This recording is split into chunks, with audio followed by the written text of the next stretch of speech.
Hey everybody, Madam Roy back again. Back to you with another garage sale finds video. That's right, and as most of you probably know, today is my birthday, so my mother went with me, and we decided to go down to the other part of Chesapeake, and we found some goodies. Now, I'm starting with this because I really don't feel like dragging this up to my room right now. This printer actually weighs about 80, 90 pounds. The rest of the stuff's upstairs, so we'll get to that in just a couple of minutes. But I picked this up. This is an HP Laserjet P4015N. It's actually from 2008. You can see that it was maintained by ESI Electronic Systems. You guys can pause the video if you want to read that more. I got this at a community sale. The lady said this was used in a business that her and her husband worked for, and when they upgraded to the new printers, they decided, of course, just to get rid of these. More than likely what happened was they leased them from this company, and when they went to return them, the company said, well, they're too old, just do what you want with them. I paid $10 for this printer, and I think that was a pretty good deal. Down here is the paper tray. The rollers are in pretty good shape, which kind of surprises me because, as you'll see in a minute, this has a very, very high page count. You have to use both hands to shut it. It's kind of precarious on here, but we'll make do. So that is tray 2. Tray 1, you just pull this little lever out, and this is where you can put your envelopes, any letter size. You can do index cards in here, and you just adjust it with this little rail here. And of course this extends so you can also put full-size paper in there as well. Up in here is where you put the cartridge. The cartridge is about 20% full, which is really nice. Pull that out. You can see inside. I've actually cleaned all inside here. You can see right there is the transfer roller, the fusers under here, which I'm of course not going to touch because the printer is on, but I cleaned all in and out of there, and it actually prints a lot better. When I first got it, it was really blotchy all over the prints. Yeah, and this cartridge is a little hard to put in. If you guys ever get one of these printers, make sure it's kind of got to go in at an angle. Here's the information plate about the printer. If my cell phone will focus, you can see it was made in April 9th of 2008. So yeah, I mean, this is a really nice printer. It's actually got all the features I'm looking for. You got your help button here. This one is to go back. I'm sorry, this one is to cancel your print. Again, I apologize, my cell phone isn't the greatest with focusing.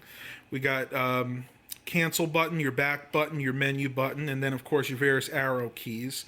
I'm not sure what the numbers are for. I'm thinking that this may have had a fax option with it, but I don't know how that would work because this is not an all-in-one.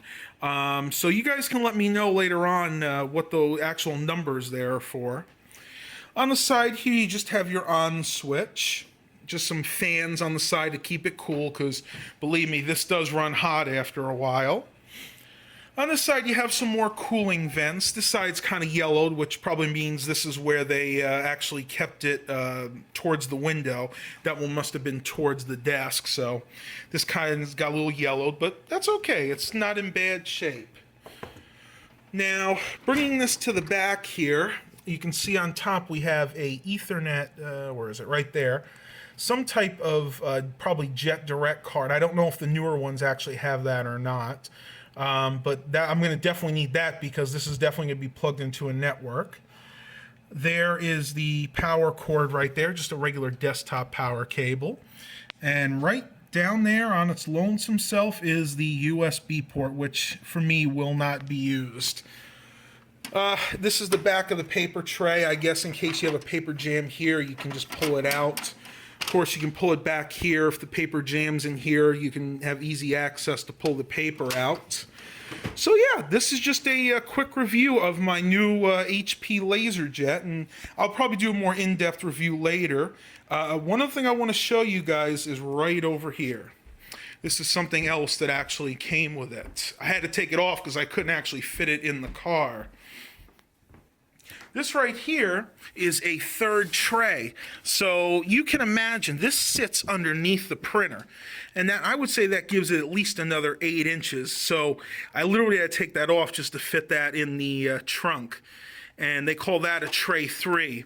I'm not sure if I'm actually going to use that or not. I'm going to see how it fits in my room. I'm not even sure at this point where I'm going to put it.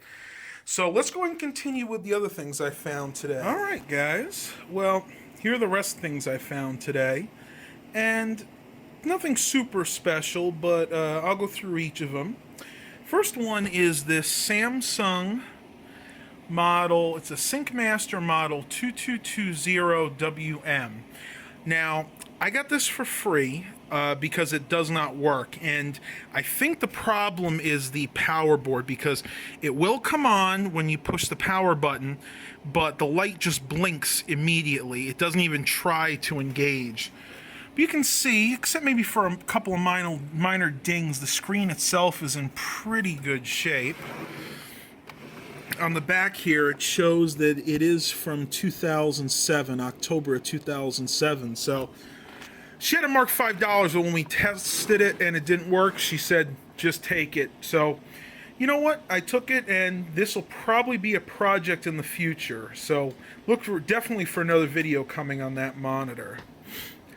Next, I have this 25-pack of Office Depot DVD RW discs.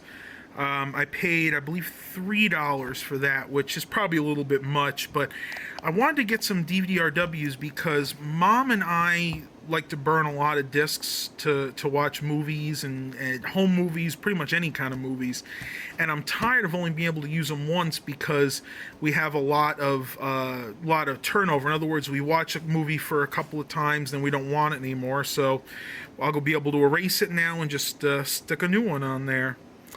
You can see that it just tells you the compatibility chart of what works and what doesn't work with these discs. Yeah, pretty good price on that, I thought. Maybe a little too much. I probably should have offered them $1 or $2, but I didn't feel like arguing. Next, I got these for $3 for $1. These are just some composite video and audio cables. Never used, but nothing super special, but I definitely have uses for these from time to time. I was trying to hook up a VCR the other day and realized I didn't have any, so now I got a bunch of extra ones. You can see here, this is a Kodak. Now, this is interesting. This is a Kodak digital camera. It's a 6.1 megapixel.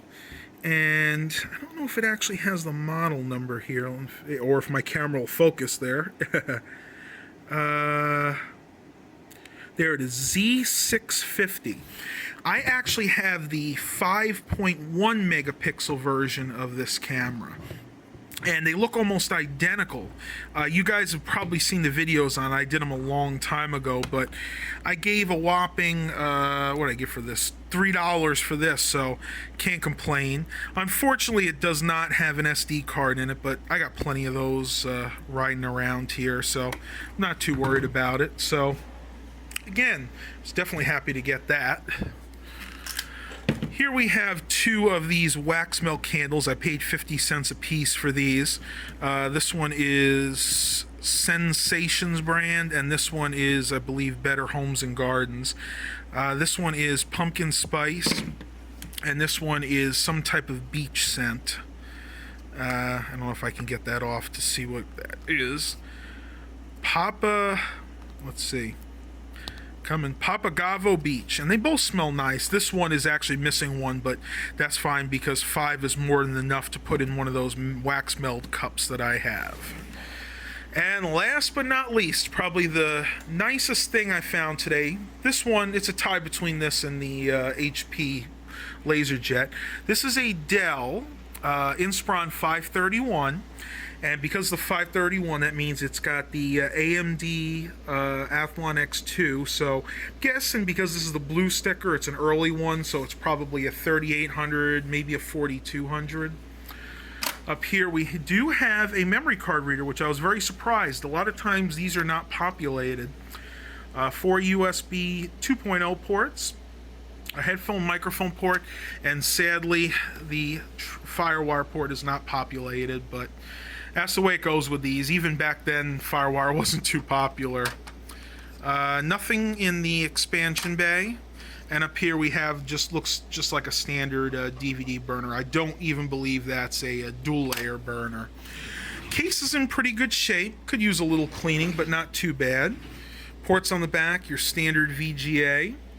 You have 4 USB 2.0 ports, an Ethernet port, and your various audio ports, and that's about it, because let's face it, this thing is stock. But I believe it has a 320 gig hard drive, and I'm not sure the RAM.